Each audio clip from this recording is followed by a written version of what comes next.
Lição 8. Sendo verdadeiros. Texto áureo. Bem-aventurado o homem a quem o Senhor não imputa a maldade, e em cujo espírito não há engano. Salmo 32 e versículo 2. Verdade prática. Jesus chamou de hipócritas as pessoas que praticam boas ações, não por compaixão ou outros bons motivos, mas para obter glória diante dos homens. Leitura bíblica em classe. Mateus capítulo 6, versículos 1 ao 4. Guardai-vos de fazer a vossa esmola diante dos homens, para serdes vistos por eles. Aliás, não tereis galardão junto de vosso Pai que está nos céus. Quando, pois, deres esmola, não faças tocar trombeta diante de ti, como fazem os hipócritas nas sinagogas e nas ruas, para serem glorificados pelos homens. Em verdade vos digo que já receberam o seu galardão.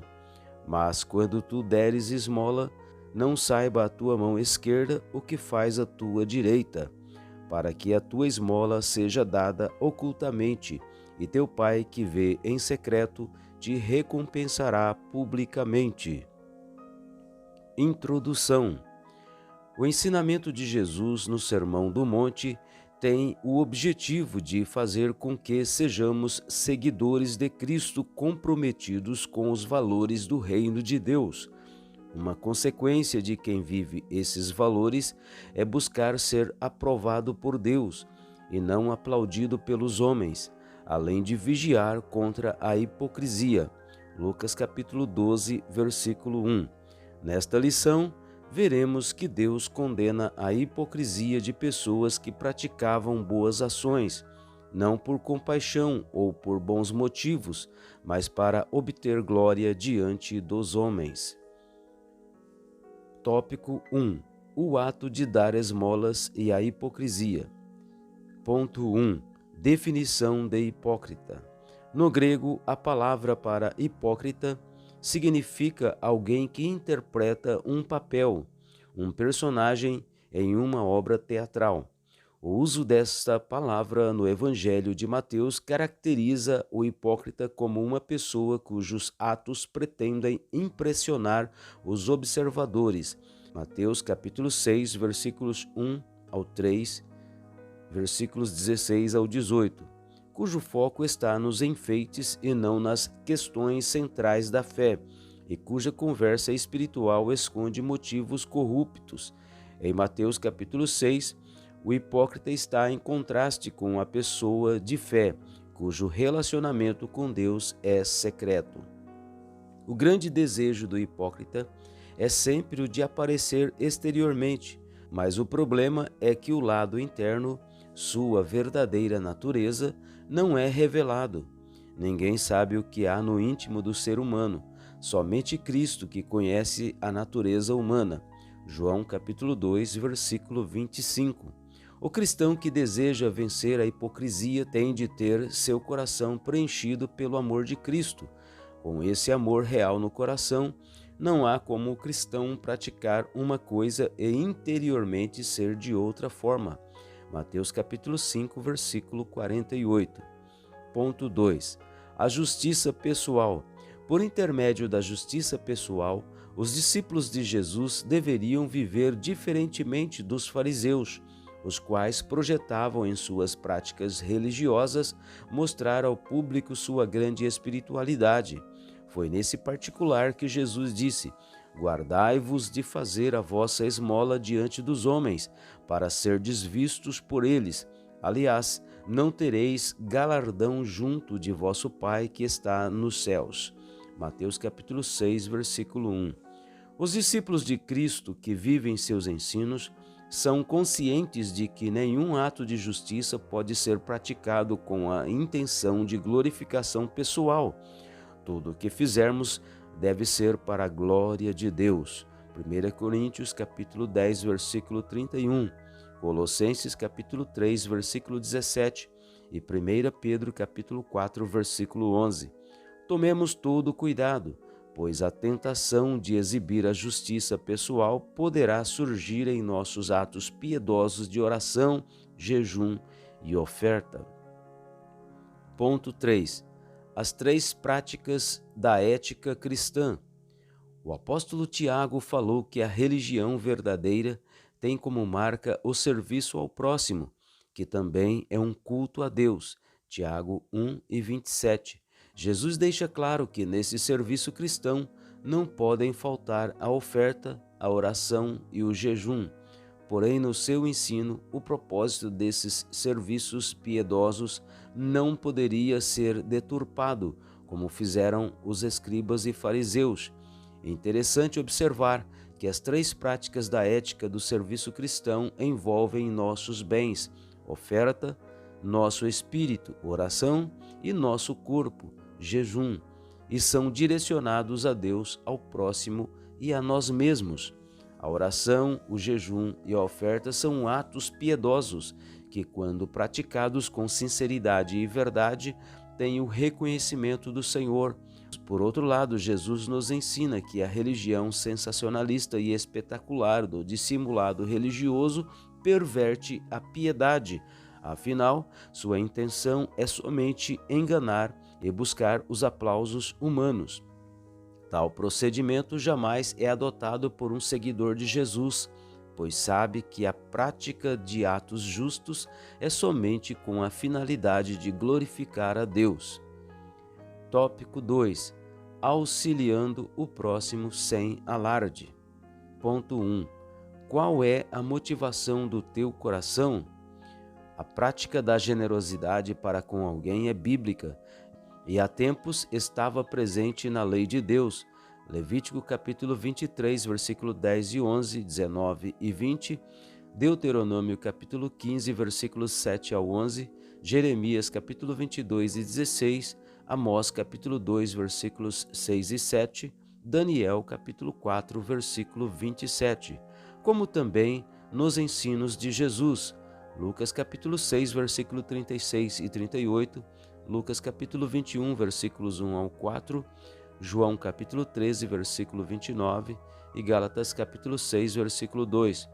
O verbo hebraico para generosidade é gamal, que significa resolver completamente, recompensar, repartir, fazer algo para alguém, agir generosamente. Teologicamente, a generosidade expressa gratidão por algum benefício recebido. É preciso, porém, entender que, às vezes, aparentemente, uma pessoa pode demonstrar um ato de generosidade com motivos errados, pois a mão pode dar uma oferta, um presente, mas a motivação oculta do coração pode ser outra. O crente deve buscar ser sincero na sua contribuição, fazendo isso na íntima satisfação de sua mente e no Espírito de Cristo, pois ele sabe a motivação do seu coração quando estende as mãos para dar. Mateus capítulo 9, versículo 4. Mateus capítulo 12, versículo 25 e o 22 e 18. E também João capítulo 16, versículo 19. Ponto 2. O que buscamos quando auxiliamos o próximo? O discípulo de Cristo não busca se promover quando se dispõe a ser generoso para com o próximo. Não tem interesse em chamar a atenção de ninguém. Todavia, a sua beneficência e generosidade são atos piedosos praticados como partes essenciais da religião pura para com Deus, que é cuidar dos órfãos e das viúvas. Tiago capítulo 1, versículo 24, Mateus capítulo 25, versículo 36 e 1 Timóteo capítulo 5, versículo 2. Tomando Cristo como exemplo maior, o qual andou por todas as partes fazendo o bem. Atos capítulo 10, versículo 38. Agir dessa maneira é sinal de que realmente o Evangelho de Cristo tem influência em sua vida. Jesus adverte a respeito de qualquer um que haja em busca de receber os louvores dos outros ou transforme atos piedosos em atos profanos. Quem age dessa maneira sempre será visto por Jesus como um hipócrita. Nossa religiosidade nunca deve ser para o orgulho pessoal e desprezo dos outros, pois procedendo dessa maneira, estaremos no mesmo nível dos fariseus. Nosso Senhor deixou claro que nossa justiça deve ultrapassar a deles. Caso não seja assim, não teremos parte no seu reino. Mateus capítulo 5, versículo 20. Ponto 3. A maneira de ofertar segundo Jesus. No ato de ofertar, devemos ter todo o cuidado necessário para não buscar louvores ou não louvarmos a nós mesmos. Quando ofertamos, não devemos tocar trombetas. É claro que a referência que Jesus fez a esse toque foi metafórica e quer dizer tornar público. Quanto à forma correta de se ofertar, Jesus disse que isso deve ser feito de duas maneiras. Primeiro, sem alarde público. Segundo, essa doação deve ser voluntária e discreta. Tópico 3. Deus contempla o bem que realizamos. Ponto 1. O Deus que tudo vê. Um dos atributos divinos é a onisciência. Deus é descrito nas páginas das Sagradas Escrituras como aquele que tudo vê. Para ele não existe surpresa nem o desconhecido. Gênesis capítulo 14. Nada pode escapar da onisciência divina. Gênesis 16 e 13. Salmo 139. Mateus capítulo 10, versículo 30. Hebreus capítulo 4, versículo 16. E João capítulo 21, versículo 17. Seria triste demais para nós servirmos a um Deus que não tem o controle das coisas nem sabe o que vai acontecer. O que nos dá segurança é que até aquilo que vamos pedir, Ele já sabe. Mateus capítulo 6, versículo 8. Ponto 2. O Deus que recompensa. O nosso Deus contempla tudo, em especial o bem que fazemos. O escritor da carta aos Hebreus diz que nosso Deus não é injusto para se esquecer da nossa obra e do trabalho da caridade que foi mostrado para com seu nome. Hebreus capítulo 6, versículo 10, Mateus capítulo 10, versículo 42 e João capítulo 13, versículo 20. Já quando os homens aplaudem qualquer ação feita por outros homens, eles não conhecem a causa, o motivo que os impeliu a tal ação, pois veem somente aquilo que lhes foi manifestado exteriormente. O Senhor, pelo contrário, vê o que está no coração. 1 Samuel capítulo 17. Não necessitando de qualquer amostra exterior para chamar a sua atenção. Mateus capítulo 6, versículo 4, 6 e 18.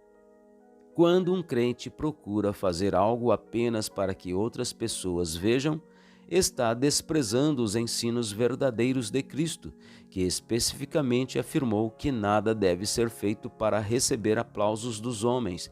Ademais, ainda age como se Deus não estivesse atento a tudo o que ele faz. Os verdadeiros servos do Senhor são conscientes de que quem recompensa é Deus, por isso praticam suas obras no anonimato, em secreto, por amor ao Pai e por sempre quererem agradá-lo em tudo. O salvo em Cristo deve lembrar de que Deus irá recompensar cada um segundo de seu procedimento. Portanto, é sempre bom fazer o bem. Provérbios 3 e 27, Romanos 2 e 7. Lembrando de que aquele que sabe fazer o bem e não o faz, está pecando. Tiago capítulo 4, versículo 17. Conclusão. Por meio de Jesus, ficamos cientes de que Ele deseja que andemos na verdade, sejamos honestos e que a nossa justiça ultrapasse a deles. Mateus capítulo 5, versículo 20. Em todos os aspectos, sem jamais buscar